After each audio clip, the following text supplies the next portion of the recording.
Hello and welcome to another Minecraft video, and today is another progression on the Tilt Maze.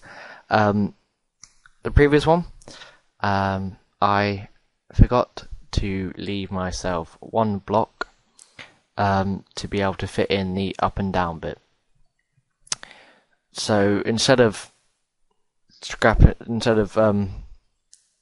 like getting rid of most of what I've built already, I just thought to myself, okay, I'm just going to do this a different way. And I also downgraded my Minecraft so that I could get single player commands back, and also use World Edit again. So this is the next system I came up with, and it's much like the first, except for it now involves the up and down logic. So all that's set up at the moment is pretty much what it was before, where you can only see lights. There isn't any. It doesn't do it by itself yet. It's because I haven't added the shift register, because I don't quite know how I'm going to lay it out. But the lights that are important is this one, and this one is the up one. This torch here is the up. This torch here says, can it go down? This torch here says it can go screen right, and this one here says it can go screen left. So basically it here will be the opposite to what it says. So different options that you should know about, well, that are available, is these levers here are for the walls. So this is where you're going to place your walls on each level. So remember that this is a different level to this one, and this one also has the walls on it. And this is where the player is. So the one that is down there is where the player is. Excuse me. And also these torches, this one and this one, tell you where the player is. So right now the player is on this level, and we'll say he's here. So there is he's not in a wall currently, because that means that there's a wall there, but there is a wall to the screen left of him, right for us. Sorry if this gets a bit confusing.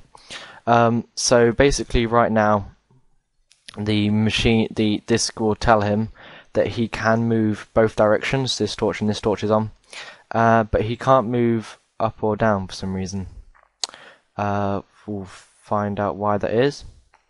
He can't move down because there is a block in the way, and he can't move up, of course, because there is nothing up here. So that's why he can't move down, because there is a wall underneath him. So we're going to move to the screen left, which is our right. So they will do that, and I'll say it can continue to move that way, because remember, you can't change direction until you hit a wall. You can't move that way anymore because you are next to a wall, which we can see here. So you're next to the wall, so you can't move. So now we want to move down, and this torch is on, so we can move down. So this will activate a shift register, which is here, which will move this one to here. So that means that this is on now. And yeah, and then this will shut off these two lights here, and these lights here instead will be activated. This one here and this light here. So basically what this tells us now is that we can move screen right, which is our left. So that means that can happen. It can move. I haven't sorted out adding in another level, but it could move. It could move up. See, this one here tells it that this can move up because there's no barrier up here. But we could put a barrier if we want to show that it works. So put a barrier up there, and it can no longer move up. Okay, yeah,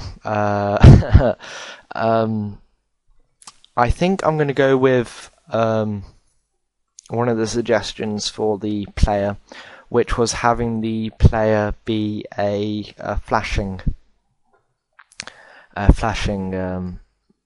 light instead of a still light for the walls.